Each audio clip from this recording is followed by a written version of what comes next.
E nesse meio tempo, estava ali o cursinho, a medicina, e isso já era 2021, o final do ano, assim, de 2021. E eu tava prestando as provas e fazendo medicina, e passando com psiquiatra, com psicólogo. E, assim, os remédios pra ansiedade no talo, ai, será que investiga TDAH? Porque ela não tá conseguindo focar, e aquela pilha de nervos. E aí eu lembro um dia que eu tava sentada na varanda do apartamento que eu e minha mãe, a gente tava morando nessa época. Aí eu tava sentada lendo o livro. Tava lendo O Instituto do Stephen King na varanda, assim. E minha mãe chegou e foi falar comigo. Aí ela falou... Eu preciso conversar com você. Aí eu já tava, assim, naquela época eu tava... Tudo que eu respondia na defensiva, porque eu tava tão estressada. Falei, mãe, eu não quero ouvir você falando que eu não vou conseguir. Ela falou, eu jamais falaria que você não vai conseguir. Mas você não vai conseguir fazer isso saudável. No estado que você tá agora, você já não está saudável. E eu queria te perguntar de todo o meu coração, você tem certeza que é isso que você quer pra sua vida? Se você me disser que eu pago mais 7 anos de cursinho, não tem problema. Mas eu quero que você me afirme com todas as letras que é a sua vida. Que isso é o seu sonho, isso é a sua realização como pessoa. Isso é quem você quer ser. E ali eu comecei a chorar, ali eu desmontei. Olhei pra ela e falei, honestamente, eu não faço ideia mais de quem eu quero ser. Ainda mais depois de tudo que aconteceu, eu não faço ideia do que eu quero da minha vida, ou do que eu quero ser. Eu só quero me sentir leve. E aí a minha mãe olhou pra mim e falou, o peso que você tá carregando pra tentar fazer tudo que você tá tentando fazer é muito alto. Por que você não relaxa? Eu não quero mais te ver estudando. Isso era dezembro, assim. Ela falou, não quero mais te ver estudando esse ano. Você vai descansar. Você precisa descansar a sua cabeça. E ali eu fiz isso e eu falei, bom, vou continuar prestando as provas de medicina, mas eu vou descansar minha cabeça. E aí eu percebi que o que eu fazia pra descansar minha cabeça? Eu assistia filmes, e eu assistia muitos filmes, eu assistia muitas séries, e eu entrava e assistia o behind the scenes de todos os filmes, de todas as séries, e eu queria saber como funcionava. E aí eu lembro de um dia que eu tava fazendo isso, assistindo o behind the scenes da série de The Witcher, e disse, que legal, trabalharia com isso. Eu trabalharia com isso. E ali eu falei, caramba, eu trabalharia com isso. E a minha cabeça começou a mudar. Eu falei, mãe, lembra aquela conversa que a gente teve? Aí ela, lembro. E se eu fizesse cinema? Aí minha mãe começou a dar risada. Ela falou, por que não? Onde se faz cinema no Brasil? Calma lá, que agora a gente tem que recalcular toda a rota. Sua rota tava completamente pra esquerda, você tá indo completamente pra direita. Calma lá. Onde se faz cinema no Brasil? Quais são as faculdades para você fazer cinema? Qual é a vida? É esse curso mesmo? Ou é tipo, o que você quer fazer que seja da área de cinema? Ou será que tem um curso melhor voltado? Para medicina eu ainda tenho o seu tio de parâmetro, mas para cinema eu não conheço ninguém, eu não tenho um grande parâmetro. E aí ela falou, vai conversar com as pessoas que você conhece e vamos pesquisar. E aí eu fui falar com o Pedro Morales, que fazia cinema na FAP na época, e a gente conversou por um tempão, e eu falei, tá. Aí eu fui conversar com o Ian, a gente conversou por um tempão. Tá. Aí eu fui conversar com a minha mãe de novo. Eu quero atuar, eu gosto de artes cênicas, mas trabalhar e viver de artes cênicas, eu não sei se seria tudo pra mim, mas o por trás das câmeras também me encanta muito. E eu acho que se eu tivesse num curso de cinema, eu posso fazer cinema e depois me voltar a fazer uma pós em atuação, fazer um curso paralelo de teatro, né? E ter os melhores 2 mundos aí, eu posso juntar um pouquinho de cada coisa. Aí ela falou, ok, tem vestibular da FAP ainda? Eu abri o site. Última chamada, último vestibular. Era, tipo, daqui 2 dias. Eu falei, bom, vou fazer. E aí me inscrevi pra fazer o vestibular da FAP. Tinha, tipo, 2 vagas pro curso de cinema. Só tinha noturno, não tinha mais diurno. Só tinha noturno, 2 vagas. Bom, né? Vai que... E naquele dia, o dia seguinte, antes do vestibular da FAP, eu tinha... Não, mentira. 3 dias antes do vestibular da FAP, foi quando eu tinha acabado de me inscrever. Era a prova da segunda fase da Unifesp. Que no ano anterior eu tinha quase passado pra medicina. Eu fiquei na espera da última lista e faltou 2 posições pra eu entrar.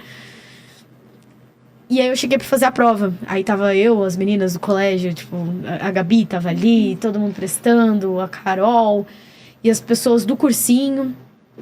E aí, eu tava ali e a Cris tava comigo, né? De literatura. Sim. E aí, eu tava ali com a Cris Bastos, e aí eu conversando com ela. E aí, eu olhei pra ela e falei... Cris, eu não sei se eu vou entrar. Ela olhou pra mim e falou, oi? Eu falei, eu não sei se eu vou entrar fazer a prova. Eu não sei se eu quero isso. Aí ela olhou pra mim e falou, o que você quer fazer? Aí eu falei, eu quero fazer cinema. Aí ela começou a chorar. Aí ela olhou pra mim e falou assim, quando eu tinha sua idade, eu queria fazer cinema. E meus pais me falaram pra fazer letras. Porque pelo menos eu ia poder ser professora. Eu pelo menos ia ter uma carreira. No cinema não ia ter nada.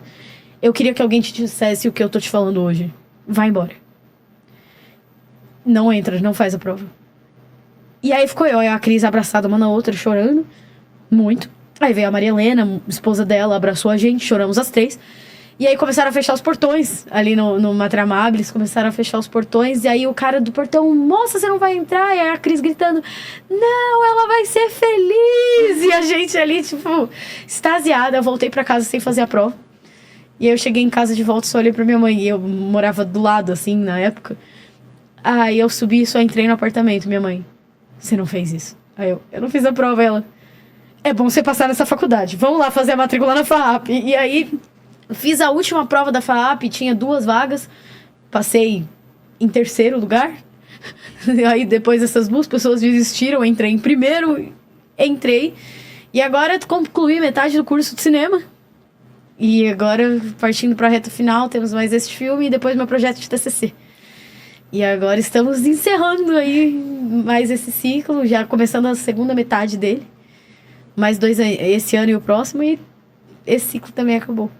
E você ainda tem o mundo inteiro pela frente. Exatamente. A vida inteira para fazer, para realizar. Exato. Eu confesso que, quando você falava que ia fazer medicina, eu nunca vi isso em você. Nunca botou fé também. Mas eu não tinha o direito de falar isso para você, porque o professor ele tem que saber qual é o seu limite, né? E isso são questões muito particulares da família. Sim. E para você, naquele momento, aquilo era fato. Aquilo fazia sentido. Fazia sentido. Mas como eu tenho uma crença muito poderosa no poder da vida e Com no certeza. poder da espiritualidade atuando Com diariamente certeza. em nossas vidas, quando eu fiquei sabendo da sua mudança, eu falei, bom, agora ela se achou. Porque não tinha absolutamente nada a ver com você. Com a minha não personalidade. Com a sua capacidade intelectual. Com a minha personalidade. Mas com a sua personalidade. Exatamente. Né? Eu sinto muito isso, assim. Não, a medicina, eu tenho um carinho por ela muito grande até hoje. E ela tem a ver com uma parte da minha personalidade, mas é aí que mora. A medicina não era a minha essência. Porque, assim, a arte é a minha essência, né? Sempre foi. Vocês que me acompanham aí desde que eu tinha uns 10 anos de idade... Eu sempre fiz, eu fiz os 10 anos de jazz, eu fiz o teatro por 4, eu fiz canto em coral, eu fazia violão, eu fazia tudo que dava. Então... E você sempre puxando o lado pro nosso lado, mas comunicação é vida, né? Comunicação é vida. Você sempre teve isso, né? Da comunicação, de falar. Exatamente. Então... Você sabe quantas vezes eu te enrolei pra fazer apresentações que eu nunca tinha estudado. E eu só chegava lá na frente. Na verdade, continuo fazendo, continuo fazendo isso daí na faculdade. Obrigada, Marcelo. Né? Treinei nas suas aulas, continuo fazendo. Ciências humanas que é vida, mas tudo bem, vai. Não, comunicação. Porque assim, a gente pode... Às vezes tem aluno que chega e pede opinião. Fala, olha, o perfil é mais esse e tal. Afinal de contas, é mais de 32 anos. Exatamente, analisando, né? Então você tem uma percepção, até pelo perfil, mas já é possível até perceber que, na verdade, é uma realização. Sim. Não era o seu caso, mas é uma realização do pai, ou é da mãe, ou é da família, ou é de um tio, e nem sempre é aquilo que o adolescente quer. Até porque no Brasil se escolhe muito cedo a profissão. Sim, né? muito cedo. Vocês saem lá do 3º médio com 17 anos e muitas vezes tem que definir a vida ali. Exato. Né? Tudo que você vai fazer, muitos entram e depois fica o resto da vida ali. Exatamente. E nem sempre é aquilo que de fato você gosta e se identifica. Só que as necessidades da materialidade da vida te obriga a ficar naquilo. Né? E eu sinto muito isso em relação... Até eu ter entrado na faculdade já mais velha. Eu entrei na faculdade fazendo 20, não com 17. Muito velha. Né? Não, mais velha do que, né? Sim, do que seria ali. Da sua turma, vai. Exato. E às vezes, conversando com as pessoas da minha turma, eu vejo essa diferença. Porque, querendo ou não, eu sinto muito que essa fase, assim, dos 15 aos 20 é uma fase muito transformadora. São só 5 anos, mas tudo Sim. muda de maneiras absurdas. Vocês vão ver até os 30. Vocês vão ver Então, quando bater 30 bem no meio do gol, aí vocês vão olhar pra trás e falar, caramba, 30 anos, né? Aí você piscou, já tá com 50. exato. Então é tudo muito rápido. Eu sinto essa sensação desse momento dos 15 aos 20, que é um momento que é muito esse se desprender do eu sou criança pra entender eu sou adulto. E pra mim, isso foi muito marcante nesses anos todos, né? Às vezes eu relembro de mim no ensino médio com vocês, eu fico, meu Deus, gente. Meu Deus, como é que pode? Como Como eles aguentavam, né? Não, parabéns. Na moral, parabéns. Sim, realmente, Marcelo, Sim, parabéns. Obrigado. Porque eu olho às vezes as coisas e eu falo, gente, e eu sinto muito essa sensação, assim, porque eu tinha um sentimento, assim, que eu me formei, de que eu precisava ser alguém. De que eu tinha que ser a aluna, de que eu tinha que ser aquilo. E quando eu entrei na FAAP, já quase fazendo 20, e não mais dos 17 para os 18 ali, eu sentia uma coisa completamente diferente. Eu sentia, eu vou entrar nisso aqui, eu vou testar. Se eu não gostar, é um monte de curso, eu vou embora, tá tudo bem. Eu entrei na FAAP, honestamente, sem maiores expectativas. Eu entrei, tipo assim, acabei de botar na minha cabeça essa ideia. Talvez eu adore, talvez eu odeie, eu não E aí tenho você, certeza. além de encontrar o curso da sua vida, você encontrou o namorado da sua vida. Conheci meu amor dessa maneira. Ah, Morava em Santa Catarina, gente. Como é que eu ia conhecer se não fosse dentro da faculdade? sim, é isso. E aí eu penso, né, duas Ana Claras aqui, né, da mesma idade. Eu me lembro bem nos bastidores que a Ana Clara falou, daí a pergunta sempre vinha, a Lambert ou a Fernandes? Né? Sim. E aí tinha que falar, não, essa foi a Lambert, não, essa foi a Fernandes.